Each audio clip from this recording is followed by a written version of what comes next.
Ryan Callahan from Vols, 247.com. Ryan, thanks for being here. Thank you. I just mentioned it going out. UT has a commitment from five-star Faison Brandon, top quarterback in the country or number 2 quarterback in the country, wherever he is right now in those rankings. Depending on what Tennessee does here, you could turn it over to Merklinger or McIntyre. Who knows who could wind up with this thing? Let's say somebody looks good, or they go out and they get somebody. Let's say they can't get somebody who's just a last year. They get somebody. They have to go with a sophomore, and they look good this year. What impact does that have on Faison Brandon? Any? I don't think any, but the one scenario you don't know about, I think, Merklinger or McIntyre being that good would be the one that would throw a curveball in here. I mean, maybe there's some redshirt freshman that could get in the transfer portal too. But if one of those guys is there, and say George McIntyre ends up being the guy, we've seen that before. Yeah. Casey Clausen takes over game 6 or whatever. Maybe there's a scenario where McIntyre gets a look, Manning takes the job and runs with Todd it. Helton, and then became Manning. Yeah. Now, the flip side of that is it's a 3-year thing with everyone going to the NFL draft as a junior these days. So even that scenario, he'd only have to wait 2 years potentially before a guy like McIntyre could go to the pros. So would that automatically scare him off? Probably not, because so many of the situations across the country are the same thing. But yeah, that's maybe something that could throw a wrench into things, and you never know. I mean, some school throws more money at Faison Brandon in the stretch run, and that could give them an open door at least to cause some problems. According to ESPN, at least one Power 4 quarterback has already gotten a raise because Tennessee or Spire came calling. You're going to see a lot of that. You're going to see a lot of schools that are mad now because Nico has started this domino effect, this chain reaction. Tennessee's going to go get somebody's quarterback and somebody else. Now, the idea is I don't see how you go and grab somebody to come in and compete. I mean, a starter somewhere else is not going to say, yeah, I'll compete with you. They're going to want to be a starter. So let's say you go after a starter to bring them in here. Is this a situation where that's what you should be doing to begin with? Are we seeing a change? And Will was the first one I heard bring this up a few months ago when we were on the radio together. Are we seeing a change now where everybody who's throwing money at these young guys, those guys sit? Arch Manning sat. Nico sat. You're just throwing millions. That's millions you could be spending on your team. Would you be better off just going and getting starters out of the transfer portal every year? I don't like it. I mean, I that don't like may it be either, where but it would you be goes, better but off doing it? I don't like it.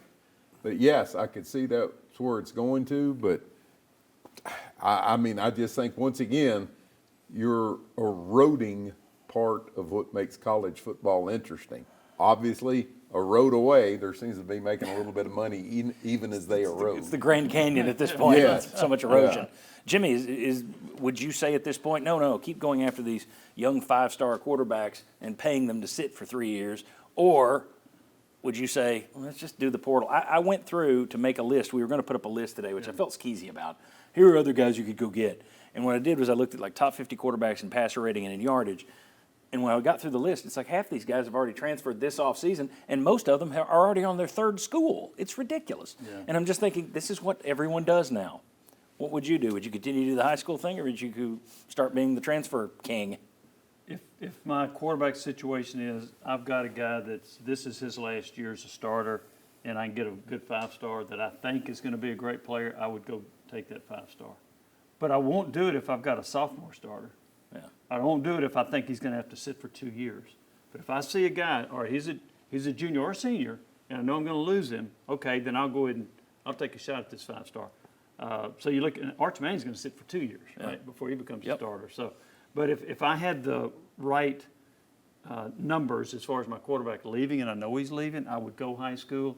But if I thought I had a quarterback that's going to be there multiple years, I would go transfer portal and not take the high school guy. What do you guys do? Yeah, look, I would not run it this way, but I understand Tennessee's point of view. When you've got 3 guys who have been either 5-star or close to a 5-star rating in a row that you've already recruited, I get bringing in the 4th guy. But when I'm looking at it, 8 of the 12 college football playoff teams last year had a transfer quarterback. Right now, it looks like the best way to allocate your money, unless you have Texas money, is for you to just treat the mid-majors or smaller power conference schools as your minor leagues. Mm-hmm. Let them develop my quarterback, and I'll call them up when it's time. It's the money ball approach. It's the smarter way to spend your money, probably in the grand scheme of things. But you're Josh Heupel. You think you're a good developer of quarterbacks. You don't want to do this. You don't want to have to work with a guy for 8 months to get him ready for the season. You want to have 3 years with him to get him ready. So I would probably still focus on doing the high school thing. But you've got to be smart about it. I think the key is structure contracts, backload them. Don't waste a bunch of money on guys the first 2 years when they're not playing. You've got to make sure you're spending your money wisely and doing only what you have to do to keep them there until they're actually playing, and then that's when they make their money. And if the House settlement comes along, which has been the driver, everybody's trying to get their money, including the Iamaleavas, whether they say it or not. Everybody's trying to get their money locked in before the House settlement comes and says it's all going to be split in such and such a way. Now, I've said a million times, I don't think the House settlement is going to hit and last. Yeah. I think it's going to be challenged in court, and it will go away probably 6 months after it starts.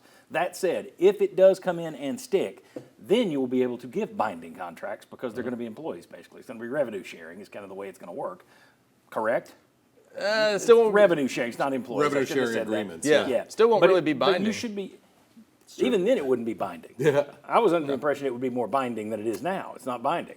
Yeah, there you go. Anybody'd still be able to transfer. So, I mean, that wouldn't. Yeah, but I would think that you wouldn't be able to, well, okay. Well, Wisconsin That's true. and Miami situation. And if you make them employees, then they've got to collectively bargain and all that. That's I was right. just- one other Well, thought. then you run into strikes. Right, There you exactly. go. The other thought is Does this sound good to you, folks? Florida State is the cautionary tale of why you don't live in the transfer portal. They go get DJ Uiagalelei. He Although stinks. they got a I mean, guy who That didn't know always he stunk. stunk. Yeah, Yeah. he didn't know he stunk. But if you wind up, everybody grabs, if it's musical chairs Yeah. and this is the best you can do. Right. If you end up in the portal the same year Yeah. Ohio State and Georgia are, and they get the top 2 picks, then it's a problem. So that's the danger of doing it that I've way. just been sitting here thinking that the House settlement's a joke, don't believe in it, but at least it would provide something that's a little bit more binding. And it's like, no, it wouldn't be more binding at all, so there's no point in the stupid House settlement.